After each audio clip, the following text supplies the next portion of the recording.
Your name has often been associated with his as somebody who's promoted his works in the English-speaking world and translated some of his works. Mhm. Now, as somebody who's pretty new to your work, I was intrigued to read online that in recent years, and you can correct this if this is inaccurate, but what I read is that you have distanced yourself somewhat from his approach, at least on the issue of universal salvation, which is an issue that seems to be coming up increasingly frequently now, not just with Mhm. regard to Balthasar, and something that Mhm. really concerns me as someone who takes more of a traditional position on that topic. Now, I haven't read Balthasar's full-length books on this, just some excerpts. Mhm. But first of all, I wanted to ask: is this accurate? An accurate assessment of the way your work has developed over time, and if so, how would you Yeah. describe that shift? Is it more in terms of your method? Is it in terms of your positions? And feel free to comment at least briefly on the particular issue of universal salvation, but I'm also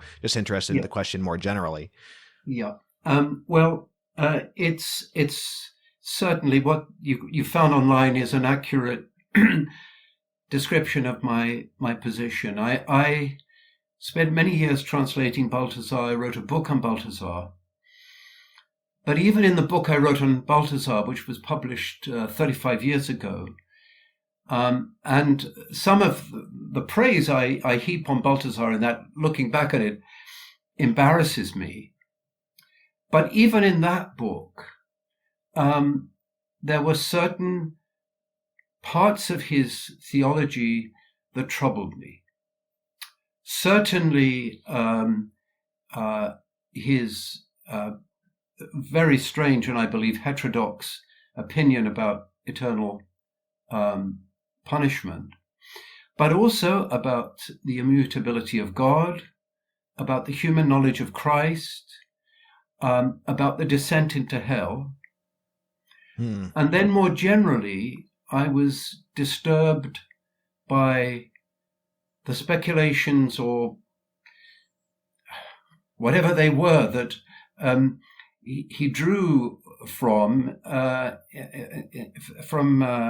Adrian von Speyer, Hmm. the mystic, apparently alleged mystic, to whom he was very close for so many years. I found many of her ideas extremely strange.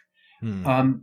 And yet Balthasar was emphatic and wrote an entire book on the subject to make the point that her theology, as he put it, and his were inseparable. Hmm. But so a criticism of Adrien or a concern about Adrien is by Balthasar's own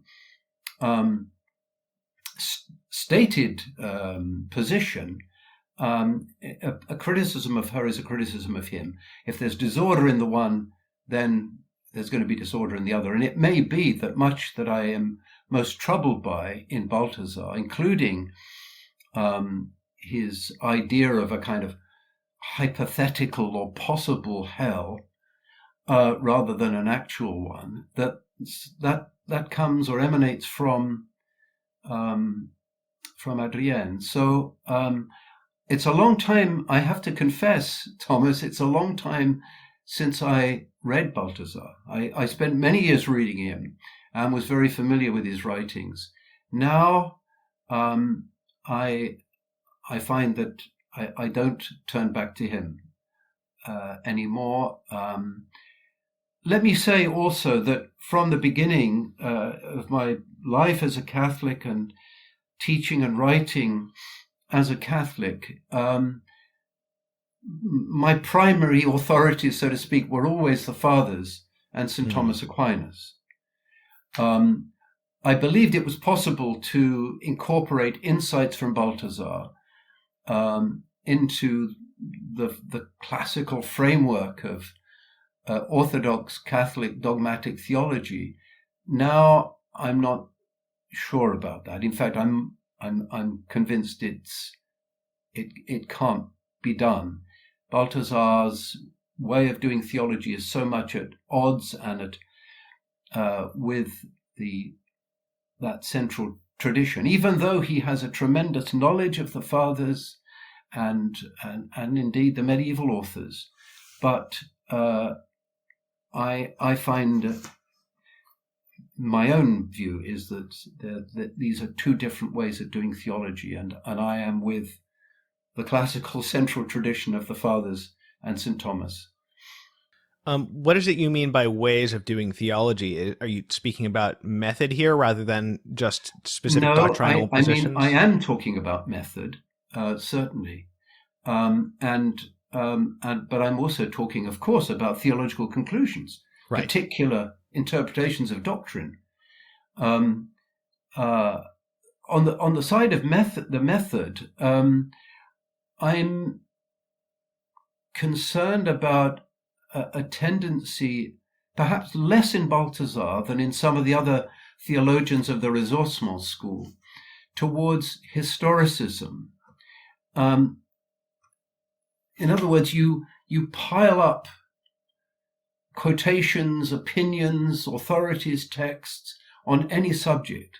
You can read this, you can see this in de Lubac's Meditations on the Church, and his great work on medieval exegesis. But at the end of the day, the reader is not entirely sure where the truth of the matter lies. And the Catholic theologian, like the Catholic believer, must be above all concerned with the truth of the matter. As I've said, I think in the case of Balthasar, there's less of a tendency to historicism than there is in the case of de Lubac. But it's undoubtedly there, particularly, I mean, you can see that evidently in The Glory of the Lord, with the volumes on theological style, the lay style, the clerical style, and the synthesis that would enable you to get to the truth of the matter isn't, to me, always evident. But in a way, though, that we could put the question of method aside for a moment. Nonetheless, it is those particular theological principles, points, doctrines that most concern me. The immutability of God, the human knowledge of Christ, about which Balthasar has some strange opinions, the descent into hell, and also the idea of a hypothetical possible hell rather than an actual one. I've always sort of intended to read him eventually because I'm very interested in beauty and aesthetics. Yes. And in fact, the one complete work I've read by him is a recently translated essay on music that he wrote when he was about 20 years old, which I actually found quite insightful.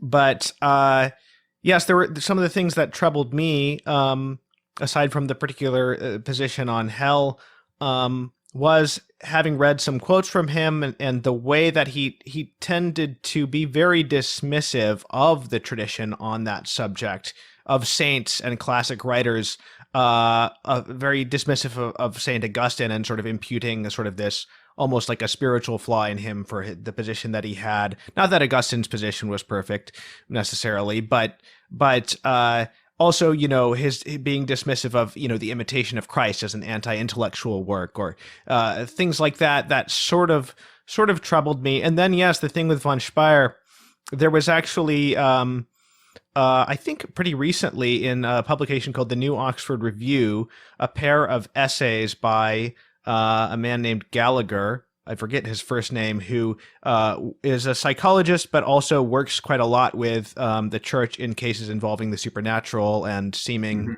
possession and stuff. And it's sort of an analysis of cases throughout history where saints and very holy people have for a time been nonetheless been subject to some level of deception in visions that they had, where it doesn't even mean that they weren't holy people, but they later admitted that, the devil had deceived them for a moment. Like, I think he talks about St. Ignatius of Loyola having had repeated visions of this sort of glowing sphere in the air that he thought was from God and later concluded was from the devil.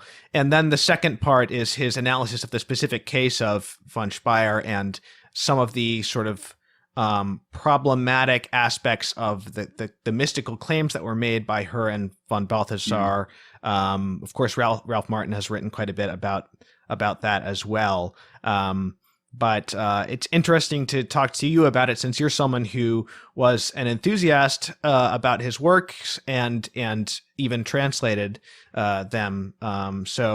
Because another thing I've noticed in the universalist camp, or the quasi, different degrees of universalism, is a tendency to be quite dismissive of the opponents and assign things to motives, or being a so-called infernalist and some bad faith argumentation. So it's compelling that you, as somebody who knows his work quite well, would say that.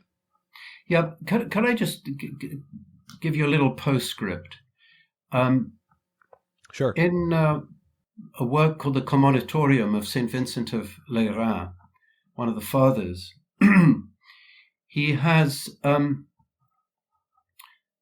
chapter on Origen, and it's a brilliant example of classical rhetoric. He begins by praising Origen, all his great contributions, his great knowledge, his desire to be a man of the church. And then at a certain point in the chapter, St. Vincent turns it round and then says, but on the other hand, Origen proved to be a great trial to the church because of his errors. And that, it seems to me, is sadly true of Balthasar, that he was undoubtedly, I knew the man, I met him on a couple of occasions, and he was always very kind to me. And so in a way it pains me and saddens me to be speaking in this way, but he wanted to be a man of the church. He wanted to serve the church. But I find the speculations that seem so often to be emanating from Adrien to be dangerous, particularly as regards his thoughts about eternal punishment.